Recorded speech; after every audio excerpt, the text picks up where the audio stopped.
All right, I'd like to welcome you all for joining us today for the Past Business Analytics Virtual Chapter. I believe this is the 11th meeting of the year. We usually have 2 meetings per month, mostly on the Thursdays, and we've been trying to keep with those times. As you can see here, we have a website, a Twitter, and an email that you can use to send any kind of ideas or so forth in. And we're trying to also bring in some topics that aren't generally related to business intelligence. We're trying to expand into the space of the business analysts, the data scientists, and delve more into that than a DBA. So we're hoping that providing you with these topics will, help your learnings, because we all know there's so much out there, and there's not enough hours in the day. Again, if you have any ideas for topics, speaker suggestions, and you can help with any way, email us. We have tentatively two more Power Query topics coming up on August 22nd and September 5th. And we're also doing something kind of interesting on September 19th. I've gotten Andrew Brust to agree to doing just more of like a talk about the general state of BA and more thoughts on that. So it won't be any technical content, but I think it'll be very interesting. Again, I cannot wait to the Past Summit. If you guys feel that you want to register, it is in October 15th through 18th in Charlotte, new location. And if you register with the code of BAVC, you'll get $200 off of registration. And I've been told if we get enough folks that sign up, they might give us some prizes to give out during meetings. So that's great. Also, look for your SQL Saturdays. Was a little negligent here. There's a lot more, so make sure you look at the SQLSaturday.com site. My favorite right now is the one in New York, because I'm out in New Jersey, and that's the one that's coming up next for me. But there's always something in your area, so check it out. And also, there's a lot of other virtual chapters, so they're out there for you. If you sign up, you get on the mailing list, and you get a preview of the topics, or look on the PASS website. All right, and I'm going to get on to today's meeting. We are at the end of probably the last 10 minutes of the meeting. We'll probably do some Q&A. The presenter has asked that we hold the questions to the end, but you're welcome as the presentation goes by in the questions dialog box to type in your questions, or if you're having issues with audio or those type of things. The other thing that I want to remind you is if you come into a slide where it's difficult to see, you can actually change the zoom level. So Sandy will be getting into some with right in Power View, and if you change the zoom level down, you'll be able to see most of the real estate on the right side. So go ahead and look for that when it comes to that time. But without further ado, I'd really like to welcome Sandy Rivas. She is a program manager with Microsoft, and she's very passionate about Power View, and very excited to have a Microsoft speaker here today. I'm going to change over to Sandy as the presenter, and I'm going to let her get on. Okay, great. Thanks so much. Let's make sure everyone can see the screen okay. Let's see. Sandy, we're seeing the main screen. Oh, there you go. We're good. Perfect. Okay, great. Interactive visualizations. All right, good afternoon. Welcome to the first ever online version of Gridaholics Anonymous. I didn't think there was a world outside of grids. You know how it is. We're geeks. We just love spreadsheets, analyzing data, formulas, pivot tables, flash fill, data validation, macros. Let's face it, it really is an addiction. Wouldn't you agree? Hi, I'm Sandy, and I'm a gridaholic. But there is hope. I broke my grid addiction and discovered a whole new world of interactive data exploration, visualization, presentation, and Microsoft full experiences with Microsoft self-service business intelligence tools. I like to think of it as self-help for grid addicts, like us. You know you're one. You're on this call. In about an hour, you will come to understand how you too can get rid of the grid and immerse yourself into new ways of viewing and analyzing data, where business intelligence comes to life. Seriously, today, Microsoft has taken self-service BI to a whole new level. New tools and functionality allow you to easily explore your data, visualize and share your discoveries. Now, anyone, and I mean anyone, is empowered to develop insights that help make better business decisions.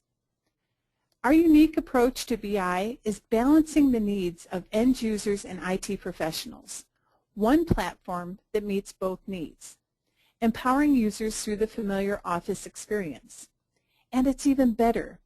We are on the verge of releasing the preview of Power BI for Office 365, a complete self-service BI for on-premise and cloud-based data.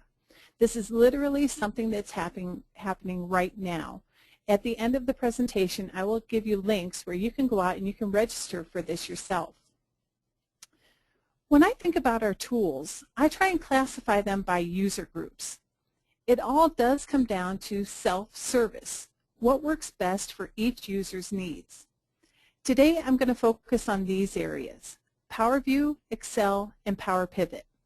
And as a bonus, I will also briefly cover Power Query. Now, Power View is great for power users or data analysts, but what I really love about it is that it's super simple for a typical office worker to use as well. And what's even better is that even technically challenged people, like my brother, can use it. For him, surfing the web and checking email pretty much maxes him out. So when he bought a bar in Columbus, Ohio in 2008, he ramped up quickly on the logistics of running a bar. Scheduling bartenders, pouring drinks, having parties, late nights sleeping in. But the technical aspects of tracking, analyzing, and understanding sales and inventory, it overwhelmed him. This is common with small business owners and with end users. People are challenged with using technology to make business decisions. You probably know one or more people like this. For us, those of us on the call and in this area, we thrive in a world of collecting and analyzing data. It's second nature to us. But there are many people out there who have been struggling to use technology, to understand the data, to help make business decisions. My brother fell right into that category. So being the good sister that I am, I've helped him out some. But I had to make it really easy for him to enter his information in Excel for our bar. After all, I'm his sister, so what's his is mine, right? Come on, isn't it the same with your siblings?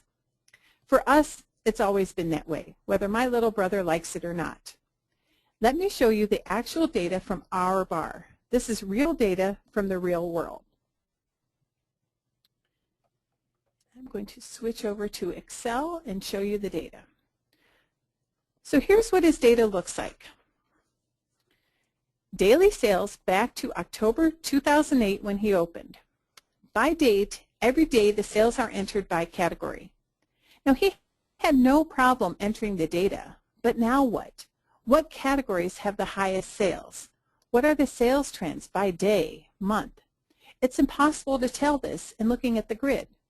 In helping my brother, we wanted to be able to analyze the sales and trends in a simple, dynamic way. You can tell it's not the most ideal format, but that's the beauty of Power View. We can work with it. So what are we going to do? Get rid of the grid. Okay, let's get started.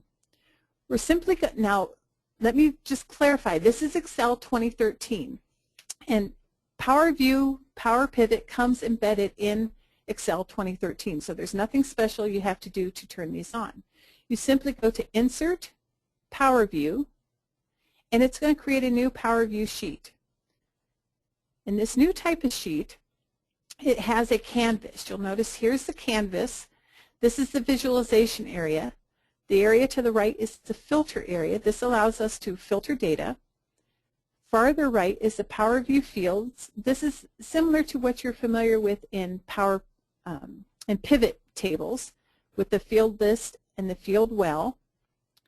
Up on the top we have special ribbons for Power View, design. They're context sensitive ribbons, so as we go along I'll explain a little bit more about these.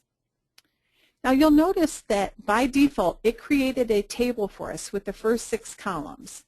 Now it's easy to add and remove information from this table simply by working with the field well. I can come over here, remove the date, and now I get all the information in a table format. In 2 clicks I can change this to a chart.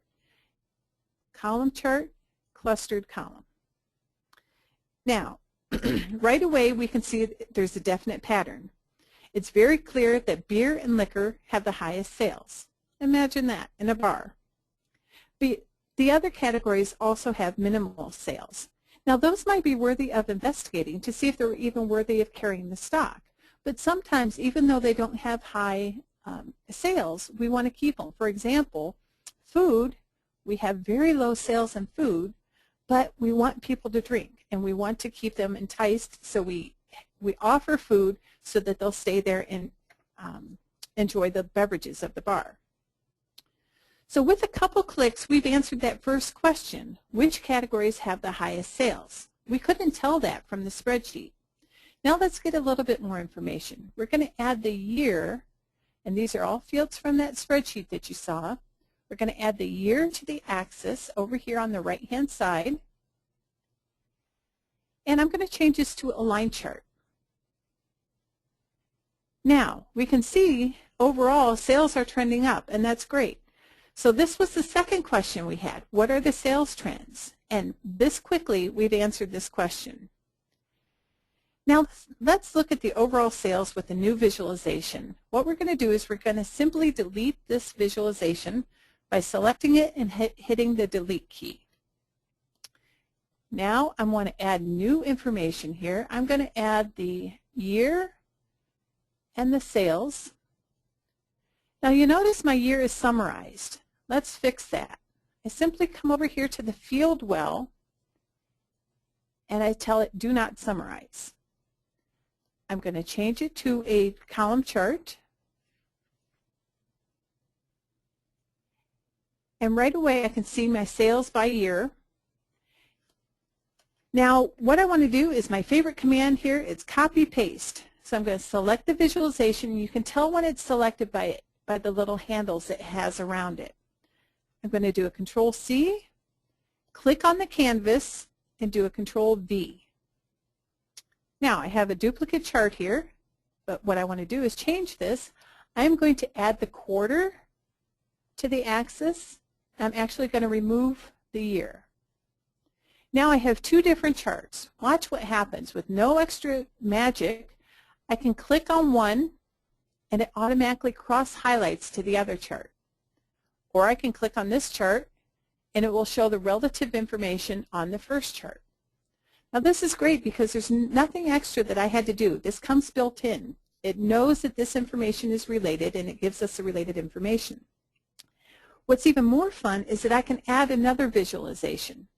I click on my canvas and now I'm going to select, let's say weekday, sales, and date.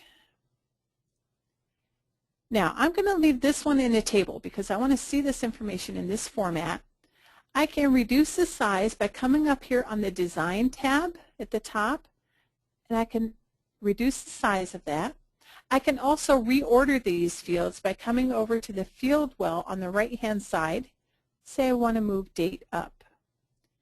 And at this level, we really don't care about decimals, so I'm going to go ahead and get rid of the decimals by selecting on it, coming up to the top, and I'm going to remove the decimals. Okay. So now we have a table and we have charts, and watch what happens. We have full cross interaction between all of them. If I click on one, I get the other information. Now, something we might want to do is see how do our sales actually perform year over year. And So what I can do is I can add another field to this chart here. I'm going to add the year to the legend. And now it's more easy to compare what's actually happening here. Things are definitely trending up through the years, so that's good. But there was a spike in the third quarter of 2010. So we want to explore that. Again, my favorite command, copy paste. I'm going to Control C to copy, click the canvas, Control V to paste. And now I want to change this to month because I want to see what's happening in that third quarter. I'm going to drag the month down to the axis, and I'm going to remove the quarter information. Now I can see that there's spikes and dips. You can see right away my eyes are drawn to this fluctuation. The spike in month 8 of year 2010. So we're going to want to explore this deeper. In the interest of time, let's fast forward through some copy and paste. I'm going to put this in the Easy Bake Oven and bring it out and show you this completed view.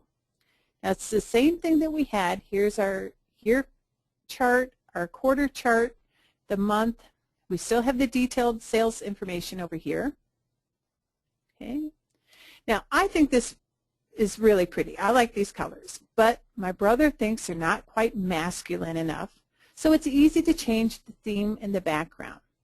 I can simply come up here to Power View, and I can change the theme by dropping this down, and let's pick something dark. Okay, so that changes to those colors, and let's change the background. There, that's a little bit more to his liking. So now that we have the colors right, we can actually explore the data.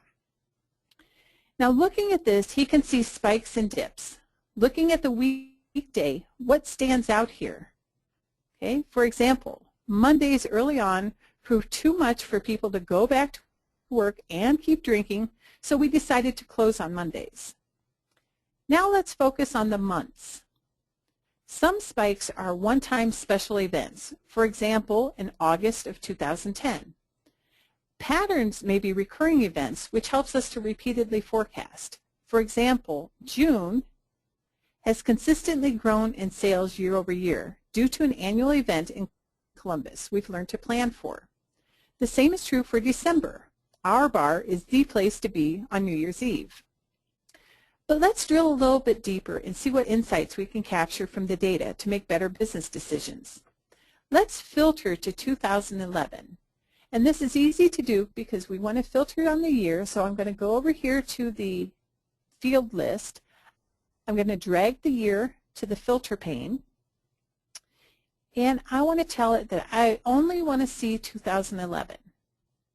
So now all data on the sheet is filtered to 2011. Now, while we know we're closed on Mondays, Tuesday is the next lowest day of the week. So let's filter to that. We're going to drag the weekday over to the filter pane. We're going to tell it we only want Tuesdays. Now, let's look at the weeks. We're in 2011. We're only looking at Tuesdays. And right away, my eyes are drawn to this Tuesday right here. If we click on that, we can see that that is February 1st. Now, I know that was a bad snowstorm and we closed early. Let's look at the next lowest Tuesday of the year, and that is right here on week 16. And that was April 12th, just prior to people filing their taxes. Interesting. I guess they were too depressed to drink. However, they either seemed to recover quickly or drown their sorrows, because notice the following week, sales actually doubled. Now, this information gave us insight to target a promotion the following year. We did the promotion called Toast the Taxes. Let's see what happened when we go back to our sales. And let's turn on 2012. Okay, first of all, if we look down here at week 6, no repeat snowstorm. That's good. And what's the second highest Tuesday of the year for 2012? Look at that. April 10th, right before people filed their taxes. So it looks like people were pretty into toasting their taxes. And how about the highest Tuesday of the year? Well, that was July 3rd. That's my birthday, so of course everyone wants to celebrate that. When we established the business, we determined that we needed an average daily sales of $2,000. Let's create another view so that we can focus on that specifically. I'm going to use my Easy Bake Oven to pre-bake the structure of this view. Okay, we have simple tables here that are by period. On the left, let's add some slicers, which act as an on-canvas filter for targeted insights. I have one there for the year already. Let's add slicers for the quarter and the month. To do this, we simply drag the field over from the field well onto the canvas, and we're going to change it to tell it not to summarize. And notice up here in the ribbon we have a slicer. This is similar to what you may be familiar with in Excel. I click that and it changes this to a little slicer. I'm going to simply drag this over, resize it, and let's do the same thing for month. Do not summarize and slicer. Great. So now we have this information. We need to assess how well we've done against our goal of $2,000. So let's create a KPI, a key performance indicator. This is really easy to do in Power Pivot. If we click on Power Pivot and go to Manage, we'll see the information here, and this is what's in the data model that Power View is using. What I want to do is I want to select my sales, and I'm going to tell it I want to auto sum this. Now, I get a sum of the sales, but I actually don't want a sum. I want an average. So that's easy to do. I come back here and I change it to an average. I'm going to delete the sum just to make it clear. Okay, so now we have an average of sales. And just to abbreviate the title a bit, I'm going to change the title here in the formula bar to average. And now I want to create a KPI. Notice in the top ribbon here where we did the sum, there's a KPI option. I'm going to click this Create KPI. And now we were pretty specific that we had to get $2,000 a day for sales. So I'm going to change this to an absolute value of $2,000. And I'm going to increase this upper threshold to 1,800 because we wanted as close to 2,000 as we can. I click OK. Now, when I return to the Power View sheet, it's going to tell me that my data model has changed. Well, that's because we added the KPI. So this is great. We're going to click OK. Now, when we expand the table, we'll see there's a new field here. It has this little stoplight indicator. So what I'm going to do is I'm going to add these fields to each of my tables. I'm going to add the value and the status. And I'm just dragging these on. I'm going to do this for each one.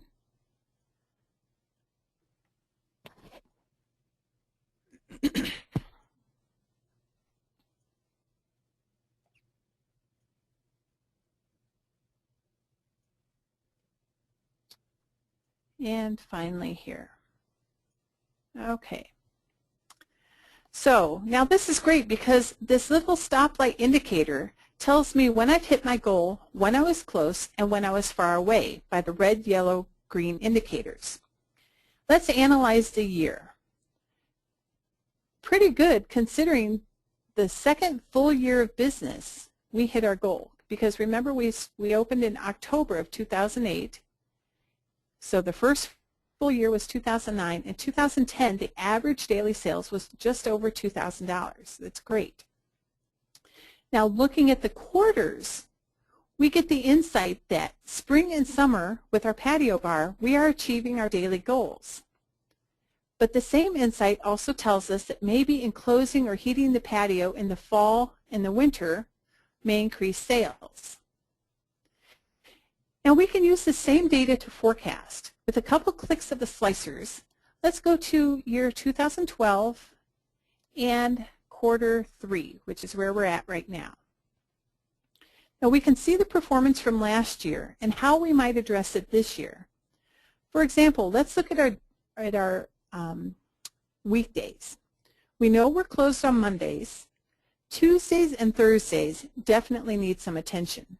So we can create promotions or events to draw in crowds. Maybe crab races. I'm not sure if you're familiar with crab races, but it's an event that they do in bars where people bet on these little hermit crabs who gets out of the circle first. It's a great promotion to have people, socializing, having fun, and drinking. The other thing that's always a favorite is karaoke. Karaoke, I love this definition. Loosely translated from the Japanese, publicly shaming yourself while drinking to excess. So those are promotions that we actually have done, and they have helped with sales a lot. Now the next area I want to cover is inventory. In the bar business, your alcohol is your inventory. Like any other business, it's critical to track this inventory on a regular basis. Maybe even more so than other businesses, as bartenders like tips, so they tend to make strong drinks or overpour. We paid a vendor $300 a week to come in and inventory every item in the bar. They count every bottle, and they weigh the open liquor bottles to determine the servings used versus sold versus what was on hand. While the vendor's system of weighing the bottles was very sophisticated, the reporting they provided was very basic. Now we can enhance that by importing their CSV files using Power Query. So this is brand new, and this is an add-in that you can get from the web. And again, at the end of the presentation, I have links where you can download this yourself. Now what's really great about Power Query is we can get external data from many sources. We can get it from the web, from files, from databases. Look at all the different databases we can do it. We can get data from other sources. Okay, now they gave us a CSV file, and they actually gave us a number of CSV files. So rather than doing one at a time, we can import from a folder, and this will allow us to bring in all those files. I am going to browse to that location where I have the files. Okay, so this is where the CSV files are located. And I just want to show you as well over here what it looks like. SQL users group. So you can see from here that it's simply a number of reports in that folder. So when I click OK, Power Query is going to go out there and it's going to bring in that data. Now, at first look, this doesn't look like the data we want to work with. But it's really easy because all we have to do is see, if you can see up here, there's a little double-headed arrow. We're going to drop that down, and what that does is that expands all the data from those files. Now this looks great. Here's our data. But we notice there's a little bit of filtering and shaping we want to do, because we can see that our column names are in the first row. So that's easy to fix. We can drop this down on the top left corner here, and we can tell it to use the first row as headers. Click on that, and great, it's got the first row as headers. Now let's just scan through the data. And if we look down here, we will see that, we have some more headers in here from the other files. So that's easy. We can fix that. We click this at the first column, and we're going to filter. And what we're going to do is we're just going to tell it not to bring in that ID. Click OK, and that's gone. So now if you look at this, you see that we have the data. It's just a section of the data. Now, one of the other things that I notice in looking at this is that the information over here, it's not recognized as numbers. We can fix that by selecting all of these columns. I'm going to right-click and tell it to change the type to a number. Now, all of these are set as numbers, so that's great. So it looks like our data is pretty much in the shape we want. Now, something I want to explain here is everything I've done has been recorded. Notice over here on the right-hand side, I have steps. If I expand this, it shows me every step that I've done. I can actually go back to any point in time, and I can see where the data was at that point. I could delete that step if I want, or keep the step, it's fine. And this is great because I can rerun this every time that I want to pull in new data. Because remember, I'm pulling data from that folder. So as I add new reports to that folder, all of these steps will automatically take place. Now the last thing I want to do is I want to rename this to inventory. And I think we're all set. So I'm going to click Done. Now here what I want to do is I want to tell it not to load on worksheet, but I do want to load it to the data model. So I'm just going to turn off the worksheet, load it to data model. Now if I wanted to go back and make changes, some of those steps that I've done, I can go back here to filter and shape. So let's go ahead and load this to the data model. Okay, now that's done. We have a little check mark. Let's go to inventory analysis. This is a blank page that I've created for Power View. Make sure that comes up. Okay. Now, notice over here we have our inventory. So here's all those inventory fields we had. Now, what we want to do is figure out how we're doing on our performance of our inventory. So first of all, let's figure out how many brands that we have. How many brands are involved? So I'm going to drop the brand onto the canvas, and I am actually going to change this to count because I only want to know the count. So over in the field well here, I can tell it count distinct. Now, I have 139 brands. I'm going to change this to a new type of visualization called a card view. On the top ribbon, I'm going to come over here to the right, and I'm going to tell it card. Now, we have this. We have 139 brands. Let's see how the brands perform. I'm going to drag the overshort revenue. I'm going to drop that on the card here. Okay, so we see that within a 3-week period, I've lost almost $5,000 in sales in less than a month. So we need to figure out where we're losing this money. So we can do this really quickly by putting the information on the chart. So what we're going to do is we are going to bring in the category. And we are going to bring in the overshort revenue. And we're going to sort this, and we're going to change this to a column chart.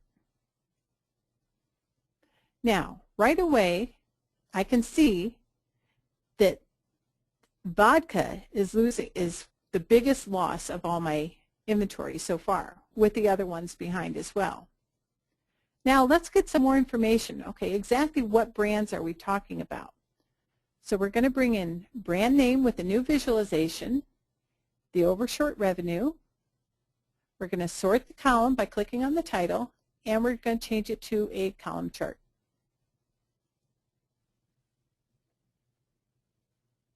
Now, the losses are distributed, but 6 brands, these first 6 brands are the worst offenders.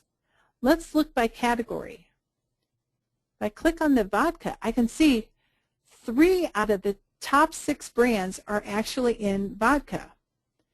Now, the other thing I can do is I can also add brand to the axis up here so that I can drill down into it. So on the first chart, I'm going to add brand name down to the axis. Now what I can do is I can double click and I can see the actual detail of which brands and how they performed. And you'll notice I've done this, I haven't called it out, but when you highlight over a column or a bar, you can see a data tip that gives you the actual detail of that. Now something else we could do is we could add data labels on the outside end. So you can also have that kind of detail. So I can drill back up and I can see that information. I can drill down into another category to see the information there. Now, in about 1 minute, I discovered that 95% of my problems out of 139 brands, 95% of them lie in 6 brands. So 95% of this lost revenue is in 6 brands. Now that we have this insight, why would we pay $300 a week to an outside vendor to inventory these 6 items? We could do these 6 items ourselves. Now, maybe we want to have the vendor come in now and then, but this is insight that gave us that we can actually manage this information on our own. So $300 a week, if we save that times 52 weeks a year, that's $15,000. In about 1 minute, I just found a way to save over $15,000 a year. Add to that the $5,000 a month in revenue that I can gain by getting control of my inventory. $5,000 a month times 12 months a year, that's $60,000 plus the $15,000 we were paying to have the inventory done. That's $75,000 annually that we've saved in just this quick insight that PowerView has gave us. Now, I'd say that puts the power in PowerView, and my brother was certainly happy about that. Now, in this short time, PowerView has helped us to analyze this data. My brother, the technically challenged one, now understands the data. We've seen trends in sales that allow us to be both proactive and reactive. We've gained insights into our inventory problems to the tune of $75,000 a year in savings. Imagine how many more insights are waiting. But let's not stop there. We can bring in outside data. For example, because we have a patio bar, what's the correlation of sales to daily weather, or sales to events going on in the city, or even how we compare in the Columbus market? With Power Query, you can do an online search. And let's say I want to look at weather in Columbus, Ohio. It will go out there and it will search and bring back different options for us to look at. Climate for Columbus, Ohio. Now notice when I do this and I highlight over this, it gives me a preview of what this table looks like. Historical populations for demographics. Maybe that's something I want to analyze. What's the demographics in the area? TV affiliates. That's something, maybe advertising, we want to take a look at. So Power Query is a great way to explore and enhance your data. And I understand that you have another presentation coming up later this month about Power Query. So I'd really encourage you to attend that because there's so much you can do with it. It adds so much value to your data analysis. Now what we want to do is we want to compare how we're doing in the Columbus market. And we can pull information from Yelp. Now what I've done is I've actually done this in advance and I put it down into an Excel file. So I can just use Power Pivot even to pull in data. Now you'll notice it's the same as Power Query, but I'm just bringing it directly into Power Pivot. So here we have Get External Data, and you can see that there's many places we can get data from. Other sources, look at all these other sources that we have. SQL Server, SQL Azure, PDWs. Okay, now I brought the data down into an Excel file. So I'm just going to bring the Yelp data in from this Excel file. I'm going to browse to my Excel file. It's right here. And I'm going to tell it to use the first row as column headers. And I click Next. Now I say finish. Now it brought in that data. I click close. Now there's a couple things I want to do here to enable more insights. First of all, I want to geocode the address. So I'm going to come here, I'm going to go to the Advanced tab, and this data category, I'm going to tell it it's an address. Now I want to make sure that this image is recognized as an image, so I'm going to change that to a an image URL. And I also have a link here to the actual Yelp information, and I want to make sure that's recognized as a web URL, and it is automatically. It suggested that. Now we want to set the table behavior, the default table behavior. I'm going to change the row identifier to the name, the default label to the name, and the default image to the image URL. Okay. Now, one last thing I want to do is I want to create a KPI here. Like we did before, I want to go to the Home tab. I'm going to tell it that I want an average. So I have the average here. I'm going to change the title again just to abbreviate it. Oops. And that already existed because I did that, so I'm going to say average rating. And I'm going to add a KPI, the absolute value of 5, because that's our target value. And I'm going to increase this lower threshold a bit here. I'm going to change that to 2.5. And I can choose any type of indicator I want here. I'm going to use this one here this time. Click OK.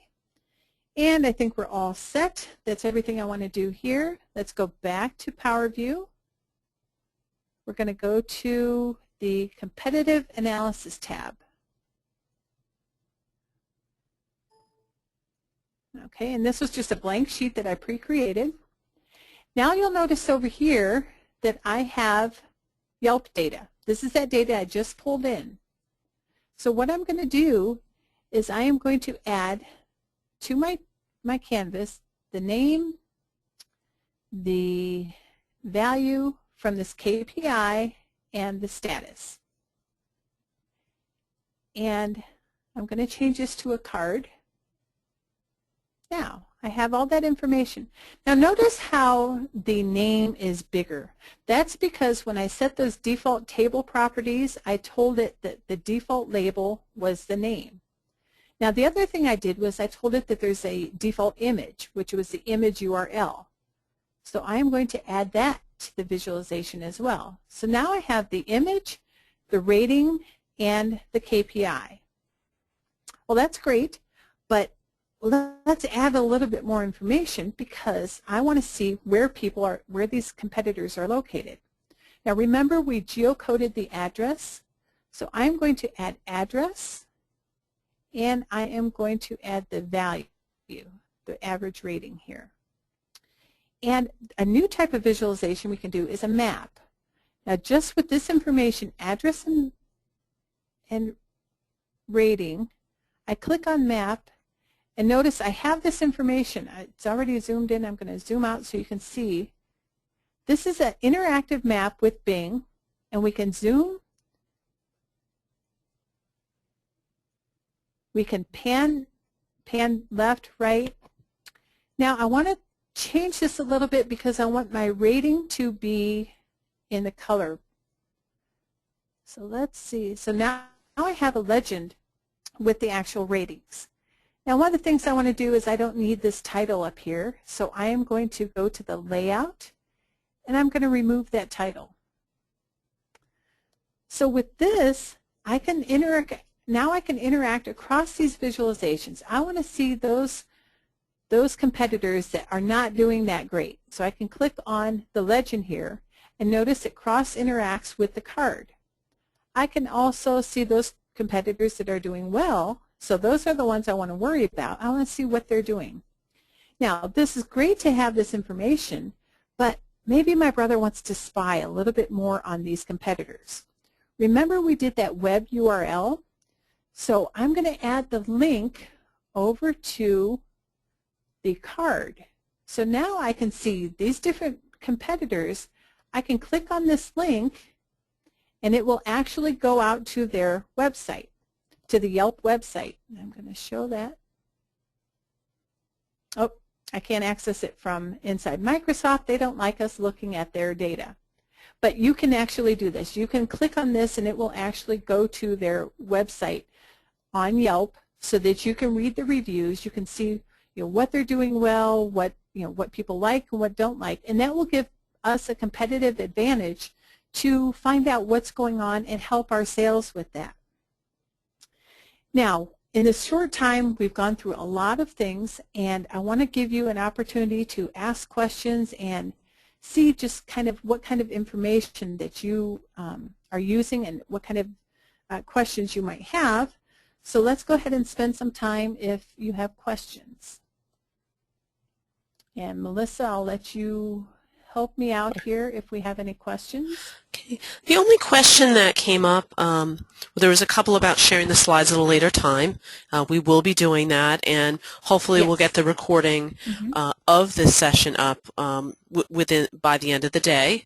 The one specific question I had is, what version of Excel are you using? Are you using the 64-bit?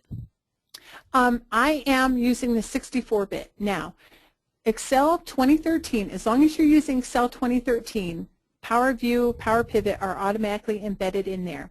Now you have a 32-bit and a 64-bit. I'll be honest, the 64-bit is better for me because it helps with the memory of your system. Now the performance and so forth is much better on 64-bit. Of course, it definitely works with 32-bit, but because I work with larger amounts of data, I want the 64-bit. And as far as the memory and number of rows limit that you have in Power Pivot, you are only limited by the memory on your system. I have done millions of rows of data, and there's no problem, no performance issues because it compacts that down. It has a special algorithm that it does to compress that data down.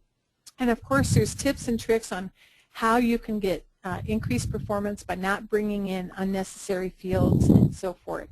And there's great tutorials online about this, and in the links I have additional resources here that will be included with the slides that you can go out. There's tutorials, there's videos and books, and down here at the bottom of where it says Other, that's where the new Power BI site is located at, and you can go out there and you can sign up for the preview of Power BI, and you can also see Power Query and Power Map.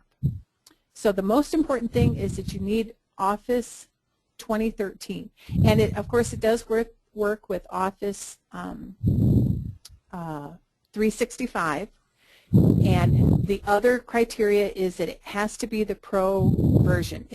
We do not have Power View or Power Pivot in the home or student version. This is a professional version requirement. Okay.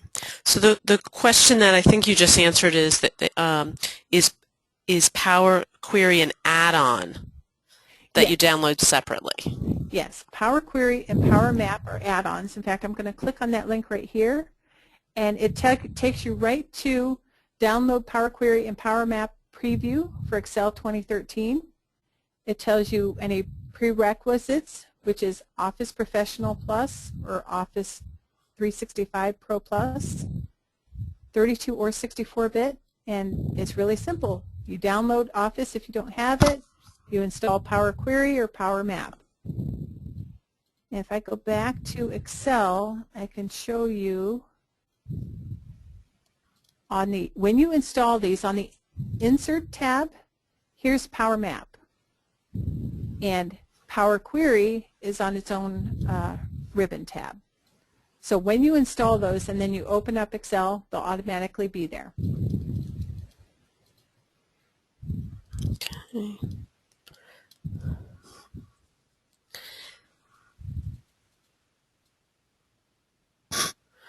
Okay. Next question I have out here is, how are the various visualizations related to each other? what is this based on, or the setup? Everything's actually based on the data. So as long as the data is related, the visualizations work automatically. Let me show you just how easy that is. Because if we look at the sales analysis chart here, notice how all these visualizations cross-interact with each other. But this is all coming from one table. This is all from this sales data. Now, of course, you can have more complex data where you actually have the data in multiple tables related. This data can come from Excel, it can come from SQL, it can come from a variety. I can have some data from Excel, some data from SQL, some data from CSV files, and create a relationship with them in Power Pivot. And as long as the data is related, all the visualizations will relate as well. Now, something else I want to note is when you sign up for the Power BI that I mentioned, we actually have this whole bar data as a sample out there that you can actually play with this. We've actually enhanced it a little bit to have multiple tables rather than this flat table. We have categories, we have departments, we have the items and the sales. So you get a much richer experience. And what I'm actually going to do is I'm going to create like regular blogs on actually using that data set and how you can do different things to enhance it, adding images from a local source or creating new KPIs or different types of ways to work with that data so that you might better relate to how you might use it in your own experiences. Okay. Is there a data mining add-on available in this new Excel version, compatible with Power Query and Power View? I believe there is. I believe that's coming with the Power BI. If you look at the Power BI site, which is just powerbi.com, it gives you all kinds of information out there about what's coming with Power BI. And there's some things that are there already and some things that we're continuing to add, like in a month or so. So keep an eye out on that because there's all kinds of things. It's just amazing what we're doing with the whole BI infrastructure. Can you speak to how this is going to work, how it works with SharePoint? Well, that's a great question. This information works interactively with SharePoint because I can upload my data to SharePoint. If I come here, I can do File, Save As, and you can actually save it to SharePoint. Now, this is an Excel file, so when you open this up in SharePoint, you can see this in Excel Web Services. That's a component of SharePoint. And you get absolutely all of the interaction that I have here in the Excel file, all of the interaction. Now, not the authoring. Just like someone might view a pivot table, they cannot drag from the Power View fields, but if they wanted to work with this canvas, the whole canvas area and the filter area, anyone can interact with this. So this is an example of exactly what we've done is we took this information, we put it up on an O365 website for our partner in New York, and he is able to now go out and interact with these charts, use the filters, and see what kind of information he wants to see, and not worry about affecting the underlying data or trying to author anything. We can author it for him. So this is great for SharePoint. Now we also do have an online version of Power View SharePoint standalone, but that's not what I'm covering here today. But that is something that's available, so you might see that out there. But the full, richer interactivity is using the Excel stuff because it's much easier to do on desktop and then upload it to SharePoint and interact with it there. Right. Oh, one other thing, I'm sorry. If maybe you have a user, for example, our user in New York does not have Excel 2013, that's not a problem, because if we put this up on an O365 site and he signs into that through the Excel Web Services, he doesn't need to have Excel 2013. So this is a great way for you to share this information with people who don't have Excel 2013, because that's not a requirement for viewing this via Excel Web Services. We have a bunch of setup type questions. Okay. Or just basic. Does Power View require SharePoint? Don't think it does. Nope. No. Okay. Not the Excel version does not require SharePoint at all. You can just get Office Pro at home, use this for your kids' soccer team analysis or whatever you want. You don't need anything beyond Excel 2013. And the same is true for Power Maps and Power Query. It's all standalone in Excel if you want. Okay. A lot of folks are still, I think, on Excel 2010. So the next two questions relate to that. They're wondering if there's a plugin for 2010, which I think there's not, and then the other was, can you use Power Pivot and Power View with Excel 2010, or do you absolutely need 2013? I believe definitely for, I'm trying to look at where I had a link. For Excel 2013, you can only do Power View in Excel 2013. I believe they actually have an add-in for Power Query in Excel 2010. And Power Pivot definitely has an add-in for Excel 2010. But Power View definitely is required to Excel 2013. Okay, cool. All right, and I have two additional ones that get into the design of how this is done.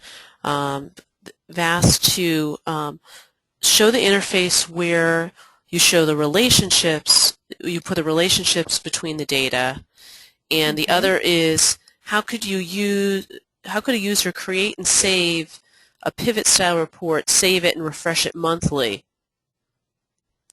with month-end data from a data mart? Is there an easy way to do that? Sure. Okay, so the first question, the diagram view in Power Pivot. You notice here's Power Pivot. You go to diagram view, and this is how you would relate the information. You just drag and create the relationships. Now, these, I can't relate these because it comes from that flat table, but this is how you create the relationships. To refresh the information, if you remember, for example, the inventory data came from that folder via Power Query, okay? If I go back here, back to my home page and data view, we have in the inventory here, you have a refresh option. So if I refresh all, that's going to go out there and it's going to pull more information. Or if you're on the Azure Marketplace or anything like that, you tell it to refresh all, it will go out and it will pull whatever the most current data is, and your charts and things don't need to be affected. The only thing that would happen is if you're out here and you tell it specifically to refresh all, when you go back to your charts, it might show you that in Power View that the data model has changed. You just click OK, and then it reflects all the information. But we've made it very easy for you to refresh this information. Cool. At this point, there's no further questions that are in the queue. Great, great. One other thing I'd like to remind people is that we have new forums up on TechNet. We have a Power BI forum. Within that Power BI forum, we have Power Query, Power Map, and Power View sections. So if you have any questions, those forums will be linked in the additional resources. And if you can't tell already from my presentation, my brother and I just love Power View. And I could obviously go on all day about this, but because our time's up, I wanted to allow you to take a look at this data, as I said, with the Power BI site Once that goes up, the actual bar data will be out there. Now, we've assessed this information with the sales and inventory, and we pulled in extra data. This is all things that you can do, and I just hope that you will take advantage of all that you can do here, because everything I did, except for when I fast-forwarded through the copy and paste, I did everything live here. Nothing was magic or behind-the-scenes pre-prepared other than what you saw. So this is all very capable for you to do, and I would encourage you to try it and go through the tutorials. We have lots of resources out there and a lot more coming. And again, check out those forums. On those forums, I'll have announcements of the blogs when you can actually go through this data, add extra information, and play with it yourself, and ask any questions. I'd love to chat with people on the forum. Awesome, Sandy. Just, you know, a great real-world presentation. I really enjoyed your use of bar data. That's Thank you. very, very creative, and you know, it's always much better when folks use data that's relevant. So really enjoyed it. Great, great. So we'll be looking forward to your slides, and definitely we'll get this posted by the end of the day, and we'll look out for your blog posts also, which will keep us going with this, and hopefully with our future meetings on Power Query and the mapping, we can get even further going with this. So Definitely. Thank you so much. Thank you. All right, have a great day, everybody. Thanks so much.